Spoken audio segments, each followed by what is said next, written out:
오늘도 찰리형 시청 감사드려요. 구독, 좋아요 부탁드려요. 안녕하세요, 찰리브라입니다.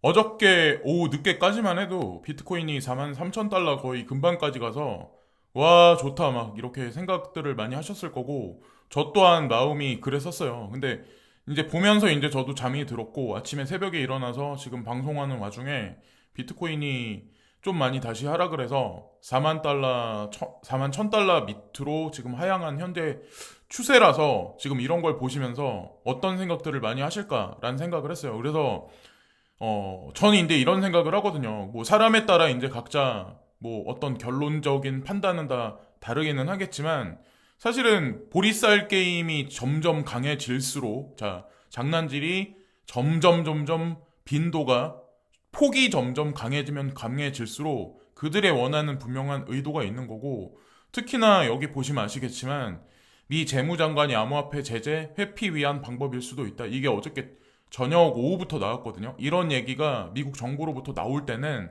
사실 시세 분출을 크게 못해요. 여러분들이 과거 데이터를 보시면 아시겠지만 이런 뉴스, 약간 좀 부정적인 뉴스가 막 이렇게 한두 개씩 인터벌로 나올 때는 항상 좀 시세적으로 항상 이런 일이 많이 발생을 했었어요. 그래서 제넷 옐런이 재무장관님이 암호화폐는 제재를 회피하는 하나의 방식일 수도 있다. 이게 엄청 부정적인 얘기거든요. 그래서 세력의 의중을 현재 돌아가는 상황을 보면 알 수가 있고 특히나 커다란 방향성이 나오는 걸 볼 때는 프랑스 대선 이후가 중요하지 않을까라는 생각을 합니다. 참고로 이제 프랑스 대선은 24일이고 자 그리고 이번에 만약에 마린 르펜이 당선이 안 된다고 하더라도 결국에는 EU가 해체될 수밖에 없는 그런 형국으로 글로벌 리스들은 이미 시나리오를 만들어 놓은 게 아닐까라는 생각을 합니다. 그래서 지난번에도 마린 르펜이 낙선했는데 이번에도 만약에 낙선하고 다음번에는 아마도 그쪽으로 제가 보기에는 치우치지 않을까라는 생각을 해요. 그리고 제롬 파월 연준 의장 이거는 사실 우리 가상자산 시장한테 그린 라이트일 수도 있는 건데 제롬 파월 연준 의장이 0.5%의 금리 인상을 할 수도 있다. 뭐 이런 식의 얘기를 하시거든요. 근데 사실은 0.5%란 금리 인상이란 얘기가 이미 시장에서는 이미 선반영이 됐어요. 그리고 초반에 나왔을 때는 시장에서 겁을 먹었는데 지금 한 달 반 정도의 어떤 그 기간을 거치면서 대중들이 금리 인상을 그냥 인플레이션 하에 그대로 받아들인 입장이고 금리 인상을 실제로 1% 한다면 시장에 미치는 여파가 엄청 크겠지만 0.5% 금리 인상한다. 그리고 시장 컨센서스가 실제로 그렇게 만약에 결과론이 나온다면 사실은 큰 반등장을 불러일으킬 수도 있거든요. 사실 여러분들 아마 제가 언급하는 걸 아마 인지를 하실 것 같아요. 그리고 이번 영상의 주된 핵심은 사실은 와지어 X, WRX 코인에 관해서 이제 언급을 드리려고 하는데 어떤 분이 이제 저한테 질문하신 거예요. WRX 코인이 여기 보면 샤데리움이라는 이 스마트 컨트랙 이거를 이제 공개를 할 거다. 그래 WRX 코인하고 무슨 관련이 있을까요?라고 저한테 이제 물어보시는 거예요. 근데 와지어 X 측에서는 무슨 대답을 했냐면 WRX 코인과 샤데리움은 전혀 다른 거다라고 언급을 했거든요. 근데 제가 오늘 영상을 이제 관계가 있다라고 이제 전 생각을 했어요. BNB가 처음에 나왔을 때 스마트 컨트랙 기능은 없었어요.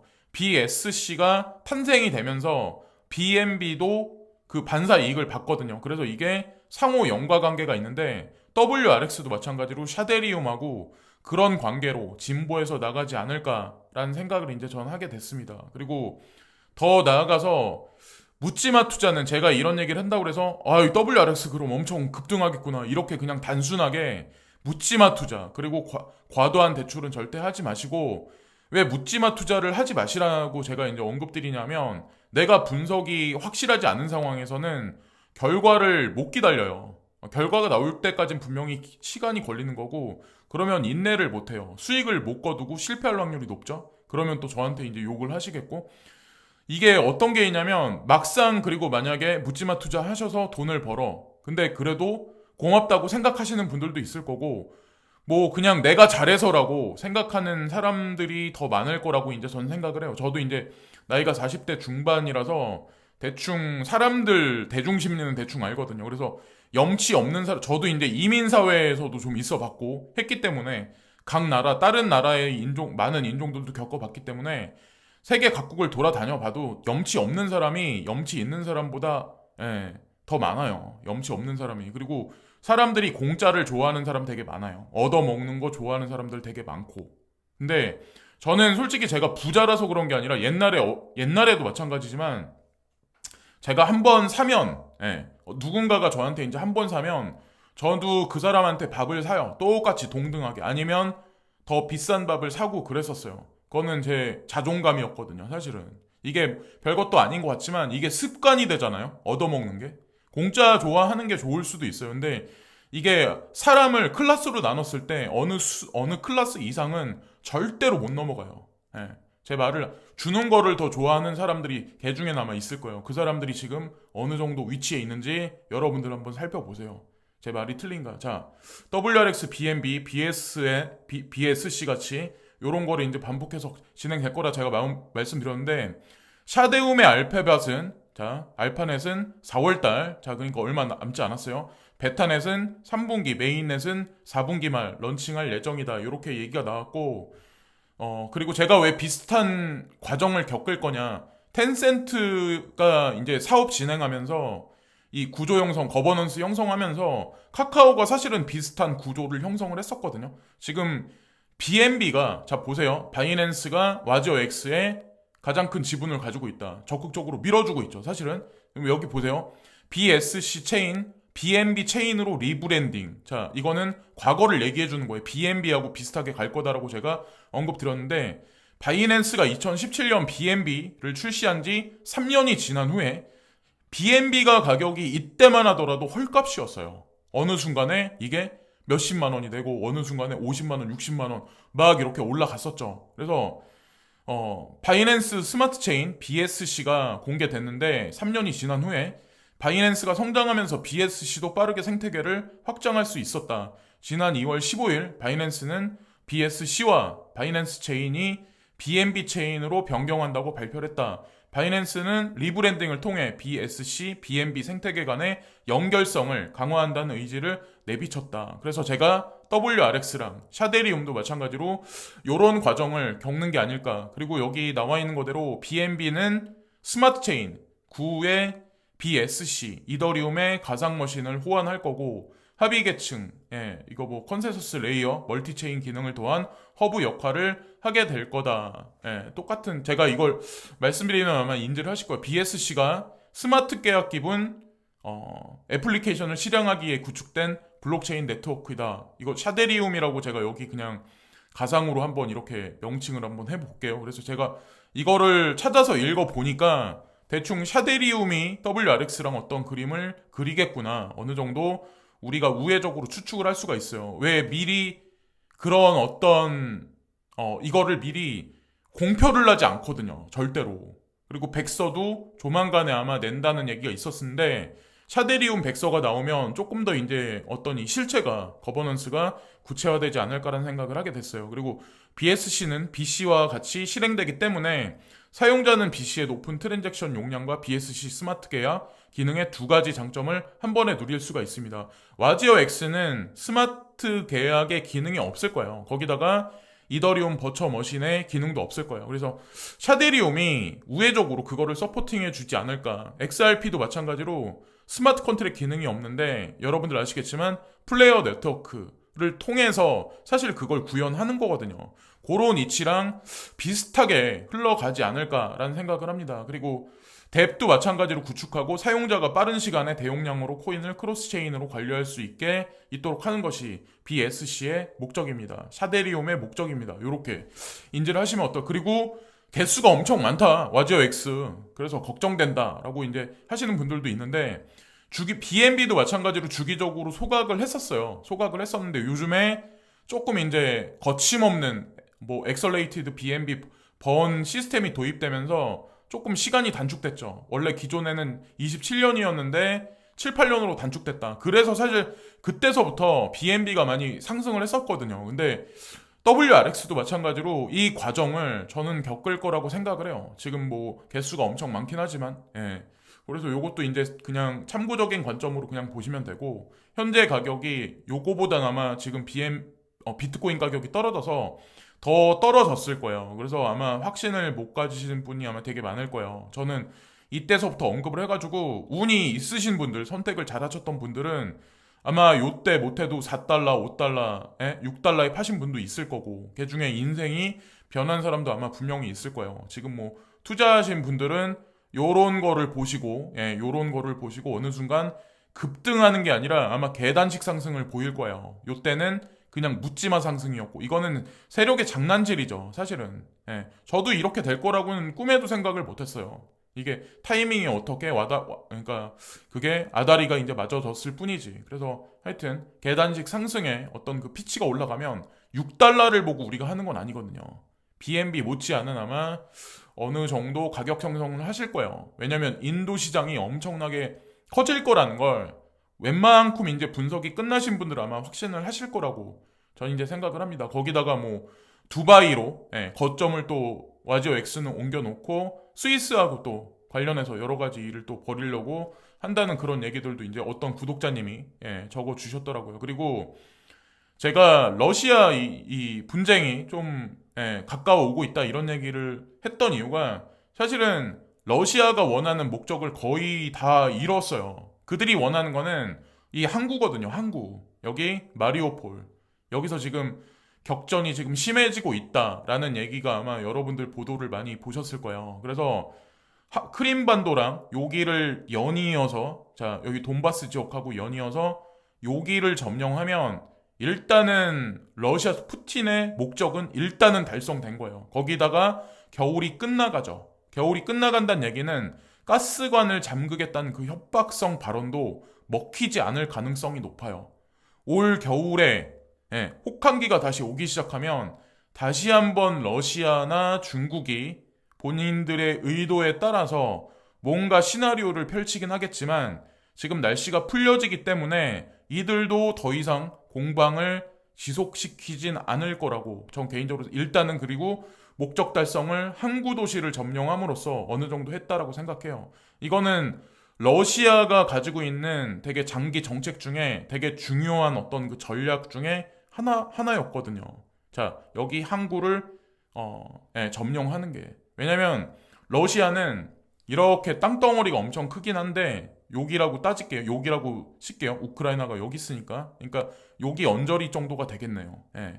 여기를 통해서 유럽으로 진출할 수 있는 교두보를 확보를 했는데, 여기 보면 블라디보스톡이란 이 항구 빼고는 나머지 항구는 여기 이쪽 부분 있죠. 여기는 다 꽝꽝 얼어요. 배가 다니기가 쉽지가 않아요.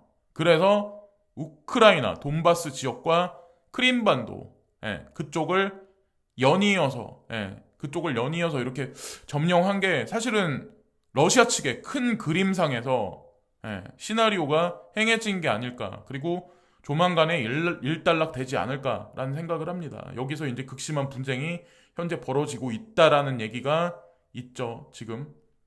자, 그런 관점으로 보시면 어떨까라는 생각을 했어요. 그리고 피터 시프가 파월은 우리 노동자들에게 좋은 매우 뜨거운 노동시장이 있다고 주장한다. 유일한 뜨거운 것은 인플레이션이다. FED가 그 불을 켰고 이제 노동자의 급여가 타오르고 있다. 명목 임금은 오르고 있지만 생활비는 훨씬 더 빠르게 오르고 있다. 이것은 실질 임금의 역사적 폭락입니다. 라고 여기 써있죠. 자, 무슨 의미일까요? 임금이 오르면 오를수록 인플레이션도 가중될 수밖에 없어. 근데 임금 상승률이 인플레이션율을 쫓아가지 못하니까 그러니까 임금이 녹아내리는 거죠. 여러분들 저축률이 녹아내리는 거죠. 그러니까 해칭하기 위한 뭔가가 필요한 거예요. 지금 오르지 않는 가상자산 시장이긴 하지만 어쨌건 그 결론은 반드시 날 거라고 이제 저는 생각을 합니다. 자, 그리고 제가 이제 한 가지 기본소득자랑 연이어서 이제 한 가지 언급드리고 싶은데, 저 어릴 때만 해도 이제 주 6일 근무였거든요. 그래서 시간이 조금 더 흐르니까 어느 순간 주 5일제가 돼버렸어요. 자, 주 5일제가 돼버리고 이게 작년에 나온 거거든요. 사람인에서 이 설문조사를 한 거예요. 근데 주 4일 근무제를 어느 순간 정치인들이 이런 얘기를 하기 시작하고, 거기다가 여론조사를 하니까 작년이니까 얼마 되지도 않은 거죠. 주 4일 근무제 긍정적이다. 83.6%. 이게 사실 좋은 건 아니거든요. 이렇게 얘기 나오다가 또 시간이 흘러가면 주 3일제, 주 2일제 이렇게 돼요. 그러면 이렇게 근무제가 이렇게 계속 줄어든다는 얘기는 임금도 마찬가지로 여기에 따라서 줄어들 수밖에 없어요. 거기다가 더 우리가 일할 수 있는 어떤 그런 데는 점점 사라질 수밖에 없어요. 임금 상승이 높아지면 그냥 단순하게 해석하면 좋다고, 시간제 임금이 올라가면 좋다고 해석하겠지만 사실 시간당 임금이 올라간다는 얘기는 사장님들, 그냥 일반적인 사장님들한테 사실 영업이익이, 순영업이익이 올라가는 게 아니라 내려갈 수밖에 없기 때문에 사업을 지속시킬 그럴 확률이 적어지죠. 그런 분들이 점점 많아지겠죠. 세금은 올라가는데 그런 사회가 점점 오고 있는 거예요. 그런 사회가 우리가 설 자리가 점점 거기다가 그런 사회가 되면 정부는 기본소득제라는 어떤 그 칼을 들고 그런 정책을 피고 이제 대중들을 이제 어느 정도 뭐 어떻게 하려는 어떤 그런 게 아마 향후에는 그런 퍼즐 조각 하나가 던져지지 않을까라는 생각을 하게 됐고 오늘 보면 트론이 좀 많이 급작스럽게 이 뉴스가 나오면서 올랐대요. 근데 저도 트론이나 BTT에 관해서 긍정적으로 항상 이제 걱정하시는 분들이 있으면 간간히 언급을 드렸는데 트론이 USDD라는 스테이블 코인을 발행한다라는 얘기가 나왔잖아요. 이거 진짜 엄청난 얘기거든요. 요즘 들어서 테라재단도 마찬가지로 뭐 루나하고 관련해서 UST 그리고 얼마 전에 니어는 USN을 발행할 거고 트론은 USDD 발행한다 이런 얘기가 나오잖아요. 자, 그러면 스테이블 코인을 법정으로 발행할 수 있다? 어느 정도 진짜 이 블록체인 산업에서 인정을 받은 거예요. 글로벌 리스트들한테도 마찬가지고. 그래서 이것과 관련돼 있는 화이트 리스트 기관 및 주주를 보면 바이낸스 물론 껴있을 거고 테더가 껴있고 트론 측에서는 뭐라고 얘기를 하냐면 예를 들어서 USDT 2.0을 여기서 이제 트론 트랜잭션을 통해서 이게 뽑아져 나올 텐데 지금 나오는 USDD를 USDT 3.0이라는 표현을 쓰더라고요. 자기네가 훨씬 진보했다. 거기다가 서클사 여기 껴있고 센터도 여기 껴있고 센터사가 껴있고 폴리체인, 그레이스케일 자산운용사도 여기 껴있네요. 그리고 폴로니엑스는 물론 당연히 있을 거고 저스틴선이 개입돼 있으니까 FTX, 바이빗, 유니스왑, 뭐 드래곤플라이, 뭐 우리가 알고 있는 동서양의 거대 블록체인하고 관련돼 있는 VC 벤처나 기관들은 여기 대부분 껴있다라고 보시면 됩니다. 자, 과연 그들이 그리는 그림이 과연 뭘까요? 우리는 그냥 단순하게 코인이 지금 올라가면 인정받은 거구나 생각하지만 이게 언제나 뒤통수를 항상 친다는 거죠. 앞으로도 여러분들이 가지고 계신 코인들도 뒤통수 맞을 일이 아마 분명히 있을 거예요. 그래서 제가 미리 언지를 드리는 거예요. 지금 현재 보리쌀 게임이 험해지면 험해질수록 상승장도 가까워지지 않았나라는 생각을 합니다. 제가 보기에는 그렇게 보여요. 오늘도 좋은 하루 되시고 오늘 오후에는 제가 잠깐 어디 장기 외출을 잠깐 다녀와서 있기 때문에 이따 오후 늦게나 영상을 하나 정도 올리게 될 것 같네요. 자, 시청해주신 많은 분들께 고개 숙여 감사를 드리고요. 오늘 하루도 좋은 하루 되세요. 감사합니다. 오늘도 탈리온 시청 감사드려요. 구독, 좋아요 부탁드려요.